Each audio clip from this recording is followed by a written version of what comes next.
Welcome back to our channel. ఈరోజు మన lesson వచ్చేసి నీట్ మరియు ఎంసెట్కి యూజ్ అయ్యేలాగా జువాలజీలో లెసన్ డైజెషన్ అండ్ అబ్జార్ప్షన్.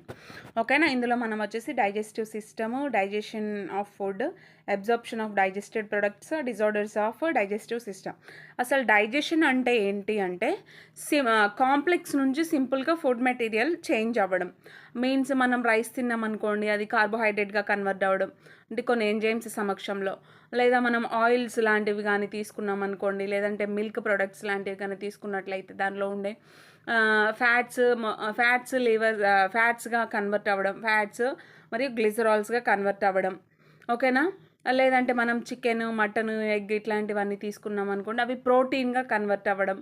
ఇవన్నీ కూడా మనకి కాంప్లెక్స్ నుంచి సింపుల్గా ఫుడ్ మెటీరియల్ కన్వర్ట్ అవ్వడం with the help of some enzymes. ఓకేనా, దీన్నే మనం కంప్లీట్గా డైజెషన్ అనొచ్చు. Food is one of the basic requirement of all living organisms. Food అనేది మన ఆల్ లివింగ్ ఆర్గానిజమ్స్కి ఒక బేసిక్ రిక్వైర్మెంట్ అనమాట. The major components of our food are carbohydrates, proteins and fats. Major components ఏంటి అంటే మన ఫుడ్లో కార్బోహైడ్రేట్స్, ప్రోటీన్స్, ఫ్యాట్స్. ఓకేనా, vitamins and minerals are also required in small quantities. Vitamins, minerals కూడా మనకి స్మాల్ క్వాంటిటీస్లో అవసరం అవుతాయి. Food provides energy and organic materials for growth and repair of tissues. Food మనకి ఏం ప్రొవైడ్ చేస్తుంది మన బాడీ కంటే? ఎనర్జీని, ఓకేనా, ఎనర్జీని ప్రొవైడ్ చేస్తుంది అనమాట. Energy and organic material for growth and repair of tissues. Growth పెరగడానికి, మనం పెరుగుదలకి, మరియు ఏమైనా టిష్యూస్కి డ్యామేజ్ అయినప్పుడు వాటి రిపేర్కి కూడా మనకి ఫుడ్ అనేది యూజ్ అవుతుంది. The water we take in plays an important role in the metabolic process and also prevents dehydration of the body. Water ఏంటంటే, వాటర్ కూడా వైటల్ రోల్ ప్లే చేస్తుంది మన బాడీలో మెటబాలిక్ ప్రాసెస్ని కంటిన్యూ చేయడానికి అండ్ ఆల్సో డీహైడ్రేషన్ని కంట్రోల్ చేయడానికి. బాడీ డీహైడ్రేట్ అవ్వకుండా కాపాడడానికి వాటర్ అవసరం అవుతుంది. Biomacromolecules in food can't be utilized by our body in their original form. ఓకేనా, they have to be broken down into the converted into simple substances in the digestive system. Simple సబ్స్టాన్సెస్గానే మారుతుంది. ఇప్పుడు rice తిన్నామనుకోండి, కార్బోహైడ్రేట్గా మారడం simple substance అనమాట. ఓకేనా, chicken, mutton తిన్నామంటే అది ప్రోటీన్గా, లేదంటే ఆయిల్స్కి సంబంధించిన ఏమైనా తింటే కనుక ఫ్యాట్స్, గ్లిజరాల్స్గా మారడం. ఓకేనా, ఇలాంటివన్నీ కూడా సింపుల్ సబ్స్టాన్సెస్గా మారటం అన్నమాట. This process of conversion of complex food substances to simple absorbable forms is called digestion. ఓకేనా, బాడీ అబ్జార్బ్ చేసుకునేలాగా కాంప్లెక్స్ నుంచి సింపుల్ సబ్స్టాన్సెస్లోకి ఫుడ్ మారటాన్నే డైజెషన్ అంటాం. And is carried out by our digestive system by mechanical and biochemical methods. General organisation of human digestive system is shown in 16.1. మనకి diagram చూద్దాం. ఓకేనా, ఇప్పుడు వచ్చేసి digestive system. The human digestive system consist of the elementary canal and the associated glands. Elementary canal మరియు దానికి సంబంధించిన associated glands అనేవి ఉంటాయి. ఎలిమెంటరీ కెనాల్ గురించి చూద్దాం first. The alimentary canal begins with an anterior opening the mouth and it opens out posteriorly through the anus. ఓకేనా, మౌత్తో start అయ్యి యానస్తో ఎండ్ అవుతుంది ఎలిమెంటరీ కెనాల్ అనేది. The mouth leads to the buccal cavity or oral cavity. First mouth, దాని తర్వాత buccal cavity లేదా oral cavity. ఓకేనా, the oral cavity has a number of teeth and muscular tongue. మనకి oral క్యావిటీలో ఏముంటుందంటే number of teeths ఉంటాయి, దంతాలు ఉంటాయి, అండ్ ఆల్సో మస్కులర్ టంగ్. ఓకేనా, మస్కులర్ నాలుక అనేది ఒకటి ఉంటుంది. Each tooth is embedded in a socket of జా బోన్. ఒక్కొక్క పన్ను ఒక్కొక్క సాకెట్లో ఎంబెడెడ్ అంటే గుచ్చబడి ఉంటుందన్నమాట. This type of attached is called thecodont. ఓకేనా, మనకి ఉన్న టీత్ అనేది సాకెట్లో ఇట్లా ఎంబెడెడ్ అయి ఉంటుంది. ఎంబెడెడ్ మీన్స్ ఇట్లా సాకెట్ అనుకో, దీనిలో పన్ను ఇట్లా ఉంటుంది కదా, దీన్నే థీకోడాంట్ అంటాం. హ్యూమన్ బీయింగ్ల యొక్క దంత రకం లేదా డెంటిషన్ టైప్ అంటే థీకోడాంట్ అని చెప్పాలి. ఓకేనా, ఎంసెట్కి కానీ నీట్కి కానీ ఇంపార్టెంట్ అనమాట. Majority of mammals including human beings forms 2 sets of teeth during their life. A set of temporary milk or deciduous teeth replaced by a set of permanent or adult teeth. ఓకేనా. Human బీయింగ్స్లో 2 sets of teeth అనేవి form అవుతాయి మన throughout లైఫ్లో. First వచ్చే వాటిని పాలదంతాలు లేదా temporary milk are డెసిడ్యూయస్ teeth అంటారు. ఓకేనా. ఒక 7 ఇయర్స్కి అట్లా అవి మొత్తం ఊడిపోయి మళ్ళీ పర్మనెంట్ టీత్ అనేవి వస్తాయి అడల్ట్కి. ఓకేనా. మన లైఫ్ టైంలో 2 టైమ్స్ దంతాలు ఫామ్ అవ్వడం, టీత్స్ ఫామ్ అవ్వడం జరుగుతుంది కాబట్టి మనల్ని ఏమంటామంటే డైఫియోడాంట్ అంటాం. ఓకేనా. An adult human has 34 permanent teeth. Adult human బీయింగ్కి ఎన్ని ఉంటాయంటే 34 పర్మనెంట్ టీత్ అనేవి ఉంటాయి. విచ్ ఆర్ 4 టైప్స్, 4 రకాలు. ఓకేనా. 4 రకాలు ఉన్నాయి కాబట్టి హెటిరోడాంట్ అంటాం. ఓకేనా. సింగిల్ ఉంటే మాత్రం సింగిల్ టైప్ అయితే కాదు. సో 4 టైప్స్ ఉన్నాయి కాబట్టి హెటిరోడాంట్ అంటాం. అవేంటంటే చూద్దాం. Incisors, canines, premolars and molars. ICPM అనే కోడ్తో గుర్తుంచుకోండి. ఇది ఎంసెట్లో చాలాసార్లు అడగబడిన బిట్. ఓకేనా. దంతాలు రకాలెన్ని, ఎన్ని దంతాలు ఉంటాయి, హ్యూమన్ డెంటల్ ఫార్ములా ఏంటి, ఇదైతే నంబర్ ఆఫ్ టైమ్స్ అడిగారు హ్యూమన్ డెంటల్ ఫార్ములా గురించి. ఓకేనా. Arrangement of teeth in each half of the upper and lower జా ఇన్ ద ఆర్డర్ ICPM. ఓకేనా. Is represented by A dental formula which in human 2, 1, 2, 3. Human యొక్క dental formula ఏంటి అంటే 2, 1, 2, 3. ఇది ఇంటర్మీడియట్లో 2 మార్క్స్ క్వశ్చన్కి చాలాసార్లు అడిగారు. ఎంసెట్లో కూడా నంబర్ ఆఫ్ టైమ్స్ అడిగారు అనమాట, గుర్తుంచుకోండి. ఓకేనా. The hard chewing surface of teeth made up of enamel helps in the mastication of food. ఓకేనా. మనకి కనిపించే దంతం, పైకి కనిపించే ఏదైతే దంతం ఉందో లోపల సాకెట్లో ఎంబెడెడ్ అయి ఉన్న టీత్ కాకుండా మనకు పైకి కనిపించేది అది ఎనామిల్తో తయారై ఉంటుంది. It helps in the mastication of food నమిలి ముద్ద చేయడానికి యూజ్ అవుతుంది. The tongue is a freely movable muscular organ attached to the floor of the oral cavity by the frenulum. ఓకేనా. టంగ్ అనేది ఫ్రీలీ మూవబుల్ అంటే ఫ్రీగా తిరిగే ఒక muscular organ attached to the floor of the oral cavity by the frenulum. Oral క్యావిటీకి frenulum ద్వారా attach అయ్యి ఉంటుంది. The upper surface of the tongue has small projections called papillae. ఓకేనా. అప్పర్ సర్ఫేస్లో ఉండే టంగ్ మీద ఉండే స్మాల్ ప్రొజెక్షన్స్ ఏంటి అంటే papillae. Some of which were taste buds. Tongue మీద మనకి టేస్ట్ బర్డ్స్ అనేవి ఉంటాయి. ఓకేనా. ఇంకా the oral cavity leads into a short pharynx which serves as a common passage for food and air.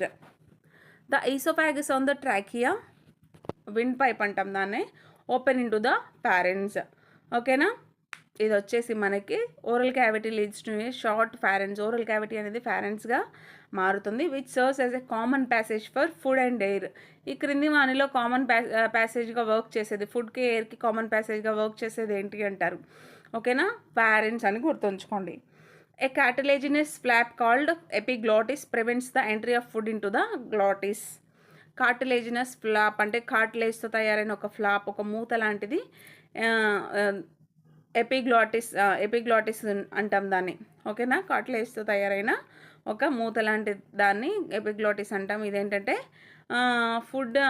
Food అనేది గ్లాటిస్లోకి enter అవ్వకుండా చూస్తుంది. Opening the windpipe during swallowing అంటే గాలి పీల్చుకునే during the inspiration and expression టైంలో మాత్రమే ఆ windpipe open అవుతుంది. ఓకేనా. The oesophagus in thin long tube which extend posteriorly passing through the neck ద్వారా మనకి పాస్ అవుతుంది. Thorax and diaphragm and leads to the J-shaped bag like structure called stomach. ఓకేనా. J-shaped bag like structure ఏంటంటే stomach. A muscular sphincter అంటే gastro oesophageal regulates the opening of oesophagus into the stomach. ఓకేనా. The stomach located in the upper left portion of the abdominal cavity has 4 major parts. స్టమక్లో మనకి 4 major parts అనేవి ఉన్నాయి. ఓకేనా. A cardiac portion into which the esophagus opens a fundic region, body and a pyloric portion which opens into the first part of small intestine. Okay na. Small intestine is distinguishable into 3 regions. 3 regions. A C-shaped duodenum, a long coiled middle portion jejunum and highly coiled ileum. ఓకేనా, ఏంటి అంటే మనకి duodenum, jejunum, ileum. ఎందులో parts ఇవన్నీ? 3 parts. ఎందులో ఈ 3 parts ఎందులో అంటే స్మాల్ ఇంటెస్టైన్లో ఉన్నాయి. ఓకేనా, duodenum, jejunum, ileum.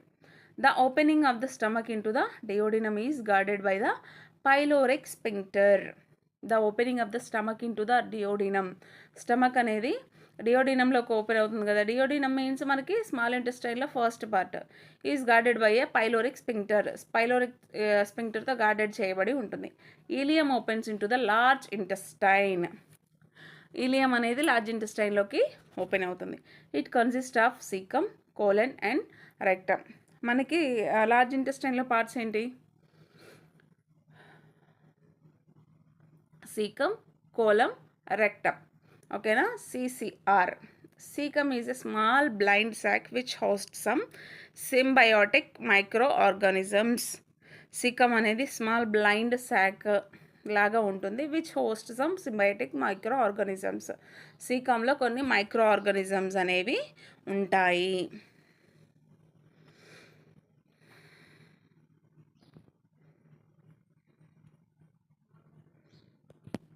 A narrow finger-like tubular projections the vermiform appendix, which is a vestigial organ. Vestigial organ ఏంటి హ్యూమన్ బాడీలో అంటే one of the vestigial organ is appendix. ఓకేనా, arises from the caecum. Caecum నుంచి form అవుతుంది ఇది. The caecum opens into the colon.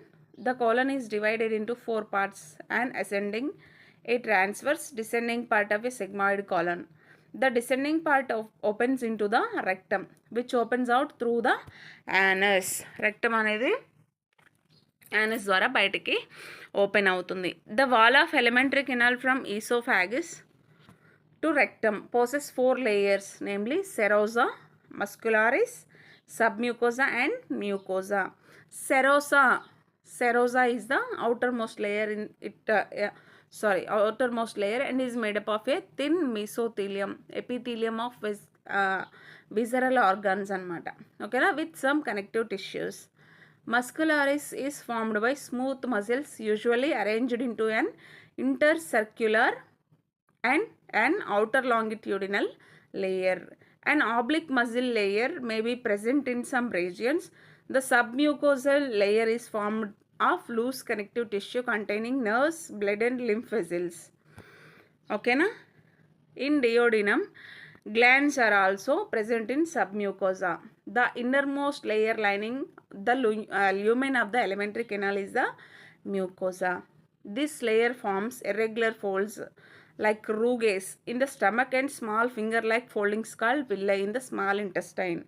ఓకేనా, ఈ విల్లై లాంటివి ఏం చేస్తాయి అంటే మనకి ఫుడ్ని అబ్జార్ప్షన్ చేసుకునే టైంలో యూజ్ అవుతాయి అనమాట. The cells lining the విల్లై produce numerous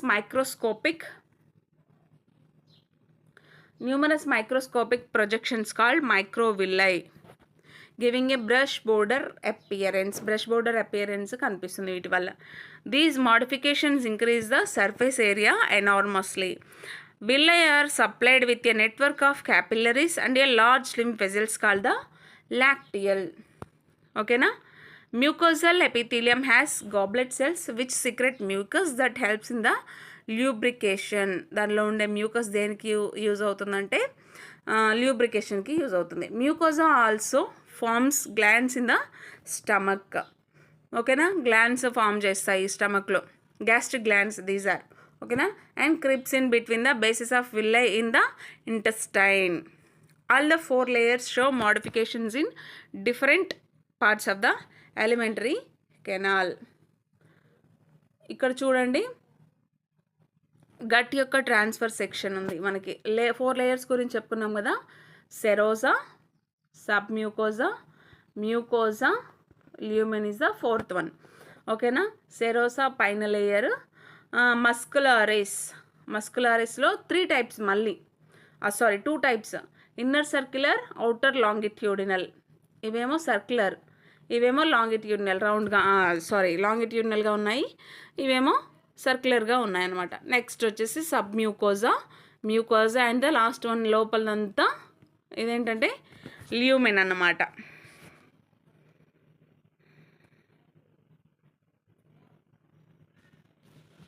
ఇక్కడ చూడండి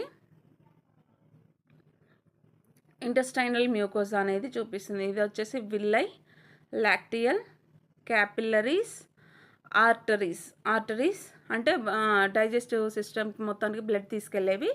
క్రిప్స్, వెయిన్స్ ఏం చేస్తాయి, డైజెస్టివ్ సిస్టంలో ఫామ్ అయిన డిఆక్సినేటెడ్ బ్లడ్ని తీసుకొస్తాయి. ఆర్టరీస్ ఏం చేస్తాయి, తీసుకెళ్తాయి హార్ట్ నుంచి బ్లడ్ని. ఓకేనా. నెక్స్ట్ మనం డెంటల్ ఫామ్లో చూసుకున్నాం కదా ఇందాకలా, దాని గురించి చూద్దాం కొంచెం డయాగ్రామ్. ఇంకో సాకెట్ ఆఫ్ జా అంటే పన్ను పీకిన తర్వాత లోపల ఒక హోల్ లాగా కనిపిస్తుంది, దాన్ని సాకెట్ అంటాం. ఆ సాకెట్లో జా ఎంబెడెడ్ అయి ఉంటుంది, అంటే గుచ్చబడి ఉంటుంది అన్నమాట. ఈ పార్ట్ వరకు మనకి బయటకు కనిపిస్తుంది, బయటకు కనిపించే పార్ట్ని క్రోన్ పార్ట్ అని కూడా అంటాం. ఓకేనా. ఇది మాత్రం సాకెట్లో ఎంబెడెడ్ అయి ఉంటుంది. ఇవి టీత్స్ చూడండి, ఇన్సిజర్స్, కెనైన్స్, ప్రీమోలార్స్, మోలార్స్ వచ్చేసి నమలడానికి యూజ్ అవుతాయి. ఓకేనా. ప్రీమోలార్స్, కెనైన్స్ మోలార్స్ నమలడానికి, కెనైన్స్ వచ్చేసి చీల్చడానికి. నాన్ వెజిటేరియన్స్కి బాగా